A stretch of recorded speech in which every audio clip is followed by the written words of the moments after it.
Joining us now, our good friend Peter King of VMMQB.com and NBC's Football Night in America. Peter, where are you right now? I'm in San Diego, Mike, going to see the Chargers today. And is there any camp that you haven't made it to this year or won't make it to? I'm missing about 7 or 8 of them, but you just can't go to all of them. I was lucky the last couple of days I was in Denver and I saw those practices and saw what made J.J. Watt great. I mean, he plays practice like it's a game. He's really one of the great things about being able to do this in the summer, because if you go somewhere during the season, for the most part, you don't get to see practice. You actually get to see practice, and you get to see what makes certain guys good and what makes certain guys not. It's just very interesting. Who looked better, Watt or Jadeveon Clowney, the first overall pick in the draft? Well, it was the first day. Clowney really had 2 or 3 great rushes on Manning when they were working with the ones, but they didn't have pads on. When they had pads on, I think Watt clearly, because I mean his brute strength is just freakish. And Mike, the most interesting thing and one of the great things about being able to do this and going out and seeing things is that after practice, each of the 2 days, Watt goes down to the end of the practice field in Denver, and he finds these individual sleds, okay, that are stationary. They don't move, but they're designed to help you with your explosion. With your, where you sort of punch out and you just get explosive. And so he did 4 sets of 8 of those, just kneeling there in front of the sled. And it's hard to explain it if you can't see it, but in essence, the guy is basically making contact with this pad and picking it up with tremendous weight resistance. And so yesterday at the end of practice, 2 guys join him from the Texans. Let's play follow the leader. This is why this guy's so good. Talking to Peter King of the MMQB.com and NBC's Football Night in America, why haven't the Texans given J.J. Watt a new contract? I think that's a story that is that's remaining. That I think that's a story that we could have a resolution. And Mike, I think nobody really knows anything because they've put a news blackout on this thing. But I wouldn't be surprised if they make progress. I don't think they're going to do anything during the season. I wouldn't be surprised if they make some progress before the start of the season. But I'm not predicting they'll do anything now. But I do think that clearly the Texans know that this guy's going to be there long term. And, if you're Rick Smith, you're the general manager of the Texans, you got to be saying to yourself, look, this is going to cost us $1 jillion now. But if he has another year this year like he's had the last 2 years, it's going to cost us $1 jillion plus $4 or $5 million more, or could. So I think it's a tough spot for the Texans, but I would agree with you. I think it's something that if I were them, I'd really make a big effort to try to get done before the start of the season. He's Peter King of the MMQB.com and NBC's Football Night in America. Who's the best team you've seen so far at camp? I would say I'd say Green Bay or Seattle. I think both of them have looked very, very good. Denver looked extremely good, too. I'd say I'd put those 3 teams above everyone. And coincidentally, Packers-Seahawks open the season in a couple of weeks, so we'll see which of the 2 can pull Mike, that one out. I'll just tell you this. I found that the Green Bay Packers, if I think Julius Peppers is really one of the pivotal players of this season in football. And that plus the health of Clay Matthews. Because if those 2 guys are a force together, which, Ted Thompson really believes they will be, if those 2 guys are a force together, Green Bay all of a sudden is going to be able to stop some people, and we know that Green Bay is going to score a lot of points. So that makes them, to me, Peppers really is a key to everything that they want to do this year. Which team did you see, Peter, that looked the shakiest to you?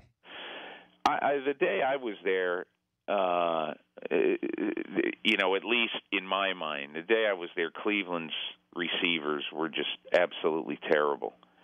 And, watching him practice, I just said, I don't care who plays quarterback for this team. They're really going to struggle on offense. They don't have a receiving answer after Josh Gordon. I think Jordan Cameron is going to get blanketed. Everybody says, hey, pick him in fantasy football and all that. He could well have a huge numbers year, but I know this, he's going to have to fight to have it because people are going to be concentrating a lot on him. The one other team, Mike, I saw that I really liked that I don't think anybody's talking about is Tampa Bay. I think Josh McCown is going to play well. I think he's going to play really well, in fact.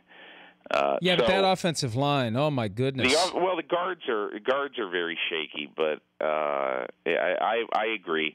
I mean, he's going to have to. But just remember one thing: he's got 3 6'5", 6'6" targets that I think they're going to play some in tandem, and they're going to be very hard to cover, I think.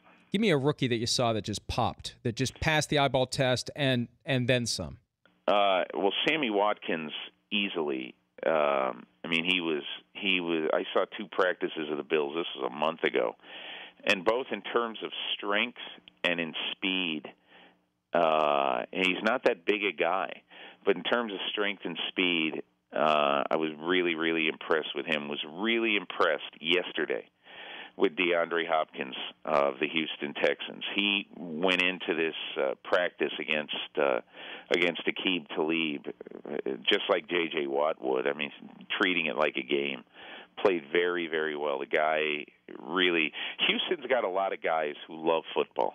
That's the one thing Rick Smith and now Bill O'Brien, they've emphasized that, as does everybody. But those – DeAndre Hopkins, boy, football's really important to him. He's Peter King of the MMQB.com and NBC's Football Night in America. You mentioned receiver Sammy Watkins. The Browns could have taken him with the 4th overall pick. They traded that selection to the Bills. The day after that first round of the draft, we found out about the Josh Gordon 1-year suspension. Still no resolution. What do you think is going to happen with this? They got to do something before the start of the season. I heard 2 weeks ago, it's coming. So, I wake up every day, not wake up every day, but I think every day that it wouldn't surprise me if at 4:59 p.m. the release comes out from the NFL that Josh Gordon suspended for 8 games or whatever. The only reason that I can think of, Mike, and you know this because you cover it a lot, the only reason I can think that it's taken so long is there have to be some very detailed appeals going on for Josh Gordon. I think this is a very litigious one, but they've got to do something before the start of the season. Why do you think Browns coach Mike Pettin selected Brian Hoyer over Johnny Manziel? Johnny Manziel didn't do enough to win the job, and the job was there for him to take. I mean, and look, it's a great story for Brian Hoyer. Happy for him. He's a really, really good person and a hard worker and coming back from a big injury. But, Brian Hoyer is not your classic NFL incumbent. This is not Kurt Warner going home to Arizona. This is a story of a guy who was there to have his job taken from him, and then the number 2 guy didn't do enough. And look, Mike, I'll tell you this. I'm not sure that being Cleveland Browns quarterback on opening day is any great reward. If you're not ready to play, if you don't really know the offense, and it was clear, I thought that I was at the game in Detroit where Manziel played his first game. I thought he looked relaxed. I thought he looked a lot like he did at Texas A&M. But this past week, I thought that he wasn't that same guy, and I think he's got it in his head. Stop running so much.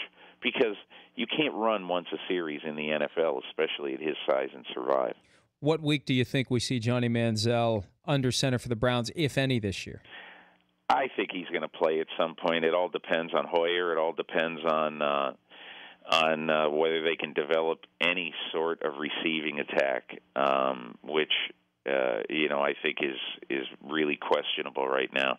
I'd say by midseason, but again, I think it really depends on Hoyer, and it depends on the desperation of this team because they open with a tough run against good defenses. I just don't know if they have enough points, can score enough points to be competitive with those teams.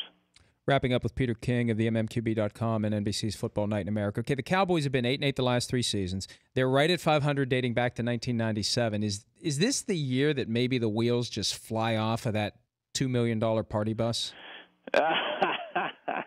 It well could, Mike. I mean, I still don't know how they're going to stop anybody. I mean, I've been telling everybody, if you're in fantasy football, take the Dallas passing game. I mean, it could be 24-20 at halftime of every game this year. And you think Romo's going to hold up though with that back? That's the great question. That's really the great question. If you're in a very deep fantasy league, take Tony Romo's backup. Kyle Orton will be saying, "Geez, I could have thrown for 4,000 yards this year in this offense." But I don't know, Mike. I think that he at least enters the season in a good place physically. But again, with back injuries, just ask Troy Aikman. You just never know how long it's going to take to get back, to get your back injured again. Week 3 of the preseason begins tonight, Steelers-Eagles. What do you look for in that third week of the preseason?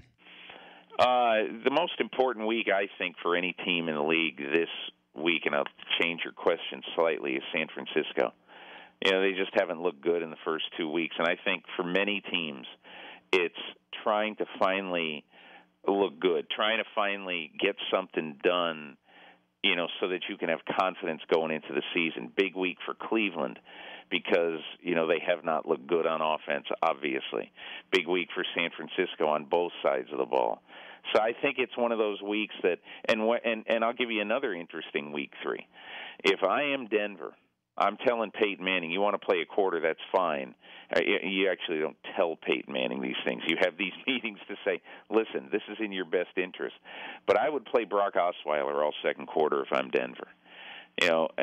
At some point he's got to get significant time with the first team because he's the insurance policy you never want to use, but you could very well need this year. And I'll tell you, I don't know about you, but he was one of the most impressive players on the field Sunday in San Francisco or in Santa Clara, and I'd like to see more of him. Well, great stuff, Peter. We'll be seeing plenty of you coming up here. I'll see you in Seattle in a couple of weeks. Thanks for your time, and we'll talk to you again soon. All the best, Mike. Thank you very much. There he is, Peter King, the MMQB.com and NBC's Football Night in America.